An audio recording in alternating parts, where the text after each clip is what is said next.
மழை நேரம் நமக்கு அழகான வழிகாட்டு மார்க்க சொல்லுது. கடுமையான மழை, வீட்டை விட்டு வெளியே வர முடியல, பள்ளிவாசலுக்கு போக முடியல, தொழுகைக்கு பள்ளிவாசலுக்கு போக முடியாத அளவுக்கு கடுமையான அளவுக்கு மழை பொழியும் போது மார்க்கம் நமக்கு என்ன சொல்லுது? நீ செத்தாலும் சரி, நீ உள்ள இல்லாமல் போனாலும் சரி, நீ மௌத்தா போனாலும் சரி, நீ பள்ளிவாசலுக்கு போ அப்படி சொல்ல. இஸ்லாம் எப்படி வழிகாட்டுன்னு பாருங்க.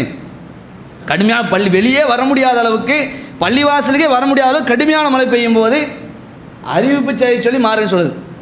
நீங்கள் பாங்க சொல்கிற நேரத்தில் அலா சல்லூ ஃபீ ரிஹாலிக்கும், நீங்கள் உங்களுடைய வீடுகளில் தொழுது கொள்ளுங்கள், சல்லூ ஃபீ புயூத்திக்கும், உங்களுடைய வீடுகளில் இருந்து தொழுது கொள்ளுங்கள் என்று சொல்லி அறிவிப்பு செய்ய சொல்லி ரசூல் நமக்கு வழிகாட்டுறாங்க. அப்போ பாருங்களேன், மனிதனை அவனுடைய யதார்த்துக்கு ஏற்ப, அவனுடைய சக்திக்கு ஏற்ப வழிநடத்துகிற மாதிரி இஸ்லாமிய மார்க்கம். மனிதனுடைய சூழ்நிலையை கவனத்தில் கொண்டு இஸ்லாத்தில் இருக்கிற எந்த ஒரு சட்டமே நமக்கு நன்மை தான் தருமே தவிர தீமை தராது.